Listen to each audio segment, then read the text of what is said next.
Hello, and welcome to I Know Dino, the Big Dinosaur Podcast, where we cover news, interviews, and discussions of all things dinosaur. Hello and welcome to I Know Dino. I'm Garrett, and Sabrina is away in Canada, but she'll magically appear for the Dinosaur of the Day.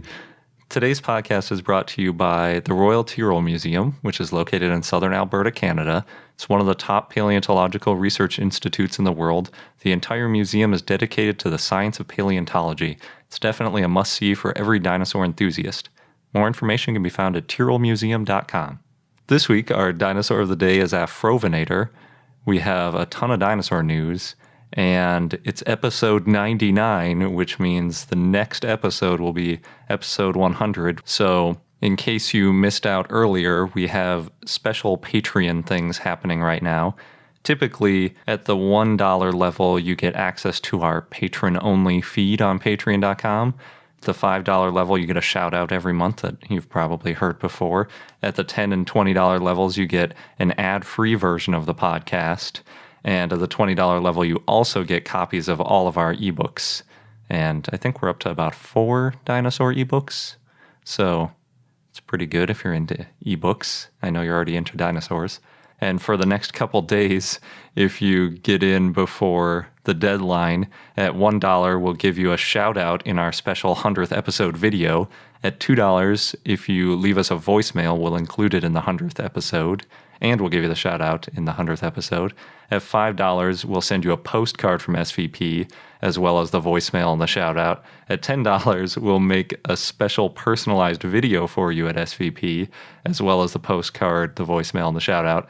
And at $20, we'll mail you a free signed copy of any of our books in print form, obviously not an ebook, as well as a personalized video, a postcard, a voicemail, and a shout-out. And you don't have to get all of those things if you don't want. If you're not interested in the voicemail thing, you can skip that or whatever else.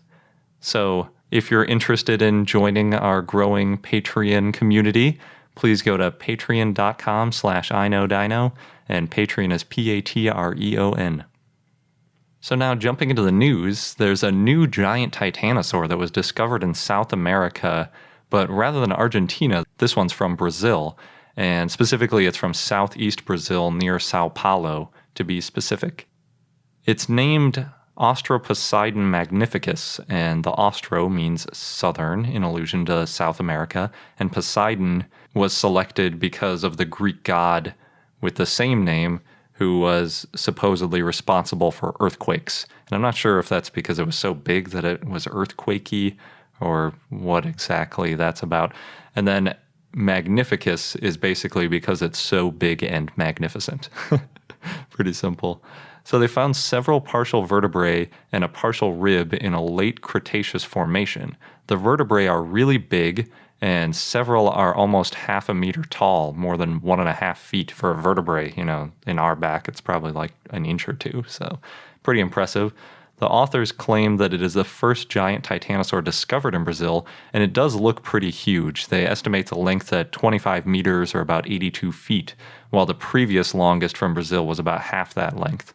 With CT scans, they found dense growth rings in the neck vertebrae, which hadn't been seen before in any sauropod, so that's a pretty unique discovery they had there. And the researchers also believe that there are more dinosaurs to discover in central Brazil, but cite a lack of funding as the main reason they haven't been found yet, compared with all the ones that are being discovered in Argentina. I think it might have a little bit to do with the landscape too, because if there's forest there, it makes it a lot harder to find, and I think Argentina might be a little bit more exposed, but I'm not sure. Next up, when we talked about the discovery of Spiclipius, which was one of my favorite dinosaurs to say, a few months back, we said that it appeared to have osteomyelitis in its leg. And if you don't remember, that's a type of infection that typically reaches the bone through the bloodstream and then spreads. So it's kind of like a very deep infection. And now it appears that a sauropod from Argentina may have also suffered from that type of bone infection. Researchers looked at 16 vertebrae from a titanosaur and believe that all 16 show evidence of the bacterial infection, and they describe the texture as micro-bubbly, which is pretty gross for a bone. And they say it has abscesses, pits, erosions, and grooves that were all caused by the infection. They say that the infection could have either originated in a distant part of the body and spread to the spine, or otherwise been introduced by a local trauma, like a bite or something. There have been other paleopathologies described in sauropods, including diffuse idiopathic skeletal hyperostosis, or DISH, where ligaments calcify around the spine, as well as fused vertebrae in other specimens. So it's not the first back problem that a sauropod has had, but it's the first one of this type at least. So even these huge titanosaurs that we typically think of as being pretty immune to predation still had plenty of issues to deal with. So it's not easy being enormous. Speaking of titanosaurs, a Mongolian-Japanese dinosaur expedition in the Gobi Desert may have found the largest ever dinosaur footprint. The footprint is over 42 inches or 1 meter long and looks like it's from a titanosaur. And I say 42 inches long, but you probably know that sauropods had pretty round feet, kind of like an elephant foot, so it's more like 3.5 feet in diameter, which is just enormous. There's a picture of the guy who discovered it laying next to it, and it's like just this enormous, almost like one of those big dog beds for like a Great Dane or something. The print looks to be about 80 million years old, but we don't know what dinosaur it came from, and there haven't been any titanosaur bones recovered in Mongolia that I know of, so hopefully the recent Institute for the Study of Mongolian Dinosaurs tour through Mongolia inspired some new paleontologists who will go out and find the footprint's creator soon. There are a couple new VR dinosaur things that I want to talk about. First, there's a new game for the Oculus Rift called Jungle Dino VR, and it only cost $10, so I didn't have high expectations, which was probably a good thing. If you Google it, you'll see a few videos that are 10 to 20 minutes long and kind of show what the game has to offer, and that's pretty much how long it takes you to go through the entire game. So it's kind of like walking through a wildlife preserve with Jurassic Park, like the original style dinosaurs, complete with a sneezing Brachiosaurus and a territorial T-Rex. And they all basically just do one or two things, and most of them get activated when you kind of walk up to a certain point. And aside from the Brachiosaurus and T-Rex, there's a Parasaurolophus, Triceratops, Gallimimus, Stegosaurus, Ankylosaurus, featherless giant Utah raptors, also known as velociraptors in Jurassic Park, and Dilophosaurus, which actually was relatively realistic. They made it like the full Dilophosaurus size rather than the goofy little dog-sized one. And even though it's really simple, I enjoyed it immensely because you can walk up right next to these dinosaurs for scale, and then you're looking up at the Brachiosaurus, and it's, you know, in the style where it's got the Giraffa-Titan type neck where it sticks straight up. But even just like walking up next to the Triceratops is pretty cool to do. And I think the Triceratops was the only one where you could kind of interact with it specifically. And on the Triceratops, you could like hop on its back and then ride it around a little bit like a horse. That was kind of fun. Although I got stuck a few times on like invisible walls and stuff. But yeah. So if you have an Oculus Rift, Jungle Dino VR is probably worth getting. Don't expect to spend a ton of time in it, but for $10, it's pretty cool to be able to go up and look at dinosaurs from all the different angles and things. The other VR news comes out of England. There's a few bits of the Jurassic Coast along the English Channel that are the topic of the 5th video in the Beautiful Britain in 360 Degrees series. Previously, they've covered things like the Tower of London and Hadrian's Wall. I think I'm saying that right. It's narrated by Chris Pamplin, who gives tours of the area, and it's a great way to see it if you can't make it there in person, like me. You don't have to have a VR headset or Google Cardboard to see it. You can watch it on YouTube and then just drag the video around with a mouse like you're doing any kind of virtual tour. But since Google Cardboard is so cheap now, and it's available on Android and iPhones, I think it's probably worthwhile for everybody to just get one of these little viewers if you have a capable smartphone, because they're so cheap. They're like $10, and then you can do this Jurassic Coast thing, you can do the David Attenborough with the Titanosaur, and there's more and more dinosaur things popping up in VR that are all really fun to watch. We have a ton of news out of the UK this week. If you're from the UK, you may be familiar with Eastnor Castle in Herefordshire, and every year Eastford Pottery runs an event in the courtyard of the castle to invite visitors to help make big terracotta-type sculptures. This year they made terracotta heads of a T-Rex, Triceratops, and 2 raptors. They had to coil up long lengths of clay to make a structure for the head before smoothing out the surface and finally adding decorative scales to it to kind of give it some personality. They estimate that over 1,000 people helped on the structures, and they look really interesting. The scales are all individual pieces of art by different people who happen to go through the castle, so they have a really eclectic look to them. Right now they're on display at Eastnor Pottery, and they also have the pictures on their Facebook page, so we'll post a link if you want to see what they look like. The Triceratops, I think, is my favorite. The picture they have of the T-Rex head is like leaning against a fence post, and it looks like it's kind of smushing it. So that one's a little odd. And then the raptors look really cool because one of them's kind of on top of the other one a little bit.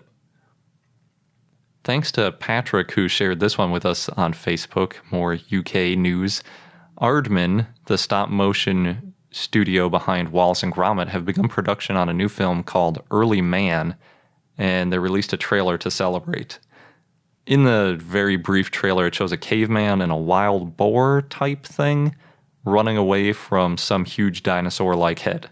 So it's not going to be very scientifically accurate, given that you have a caveman and dinosaur, but it will probably be pretty funny, especially if you're into the Wallace and Gromit or Chicken Run, I think it was called, comedy. The trailer says that it'll be released sometime in 2018, so I'm sure we'll hear more about it later. Last piece of UK news, there's a chapter book by Tom Fletcher called The Christmasaurus, about a boy and a theropod who meet on Christmas Eve. Anyway, it must have been really popular in Britain because there are 8-foot-tall versions of this dinosaur in Manchester and Bristol, and they're made out of giant crumpets. The company Warburton's apparently supplied 2,500 giant crumpets to make each sculpture, which is just gloriously British. Apparently, the book is already being made into a film, so if you're in the mood for some Christmas dinosaur mashup, you're in luck. Back in the US, a couple of comedians walked around New York City to crowdsource an ad for Asus, and the comedians are from the Upright Citizens Brigade, which is a comedy group that Amy Poehler used to star in. She was one of the original members, and they have a lot of funny stuff. So the ad basically boiled down to these comedians walking around and interviewing, they said, hundreds of people on the street and asking, like, what should the ad be like?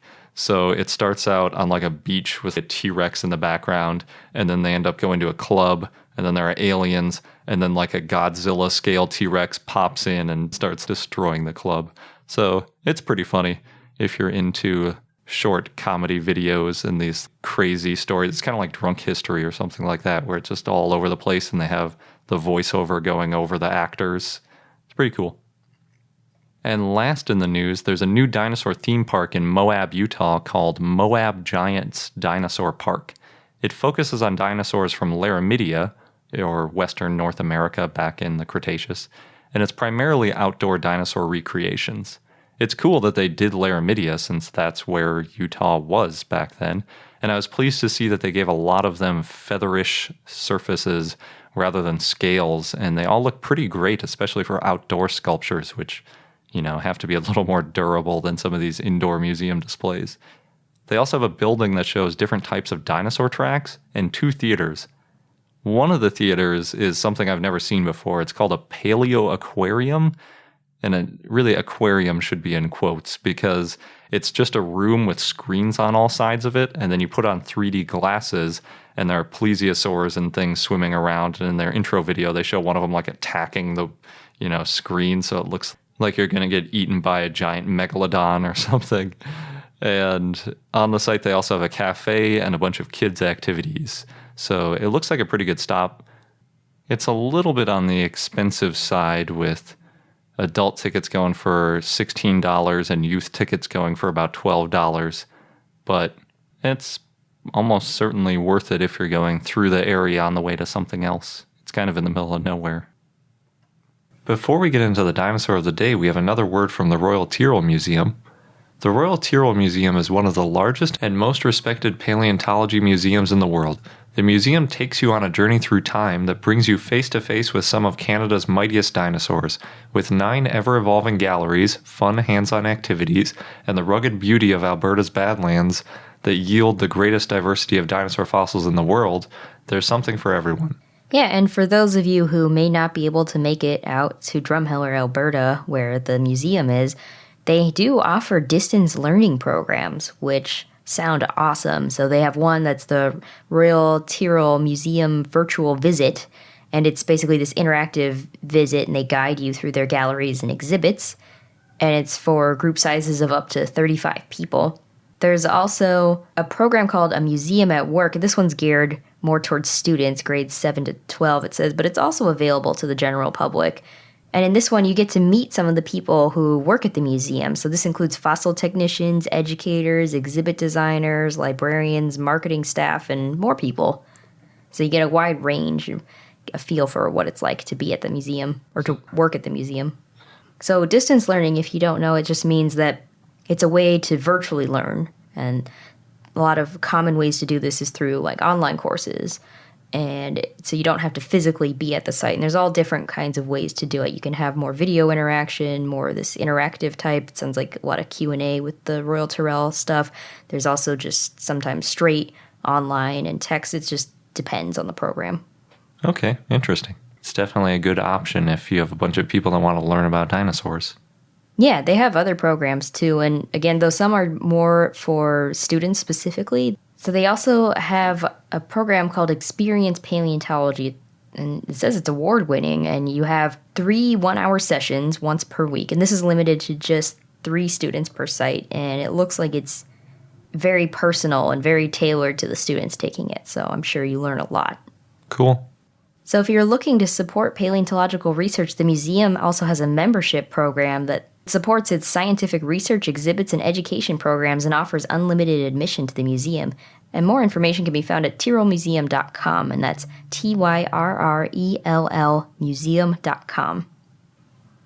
And now for our dinosaur of the day, Afrovenator, which was a request from Cole via Patreon, so thanks, Cole.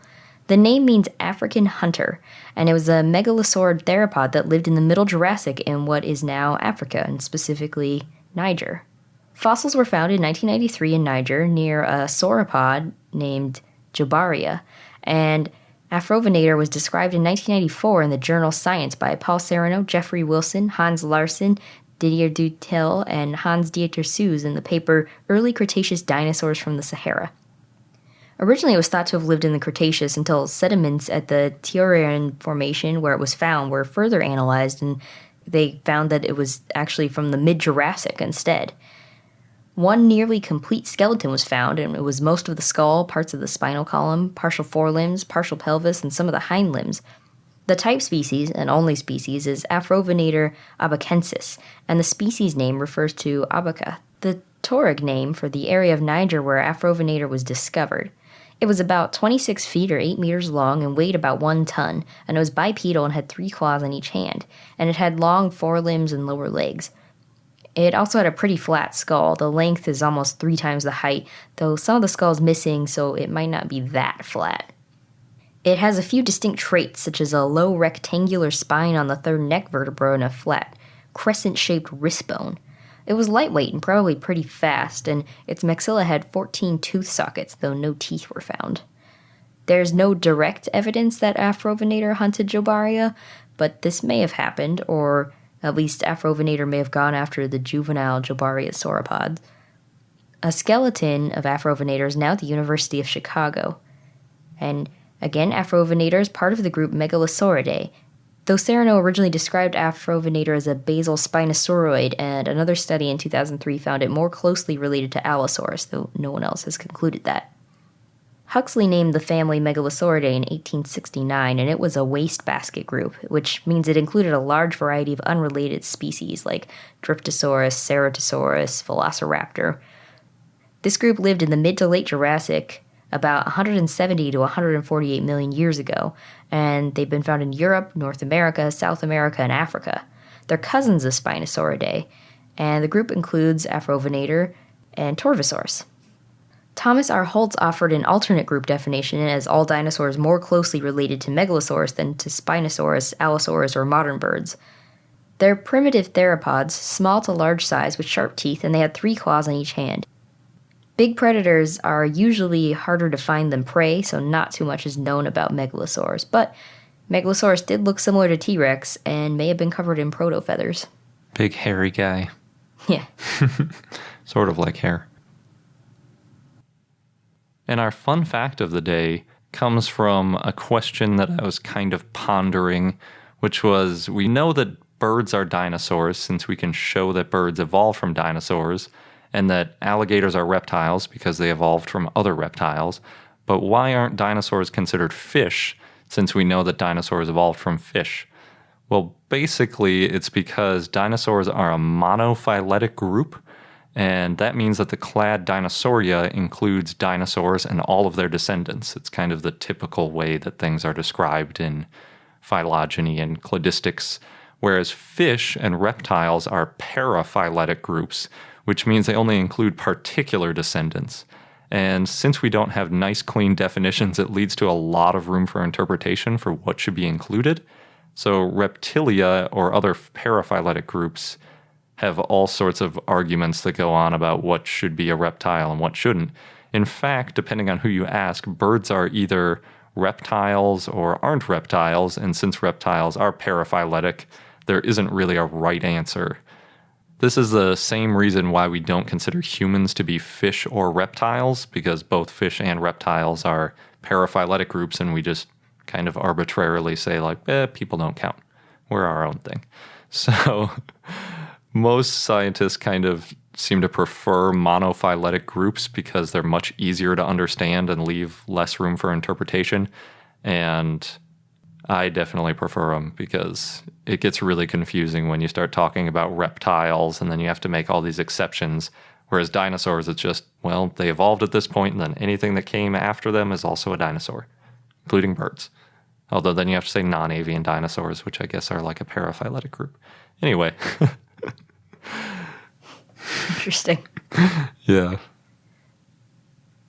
And that wraps up this episode of I Know Dino. Thanks for listening. Again, as a reminder, you have 2 days to get in on our 100 episode special. We want to celebrate with you. We'll include you in our podcast or give you a shout out in a special video or even send you awesome stuff from SVP. So you have until October 21st to go to patreon.com/iknowdino. Thanks again, and until next time. Thank you for listening to I Know Dino. If you have any questions or comments about dinosaurs, we'd like to hear from you at plesiosaur@iknowdino.com. And for more information on dinosaurs, go to iknowdino.com or follow us on Google, Facebook, Tumblr, or Twitter at I Know Dino.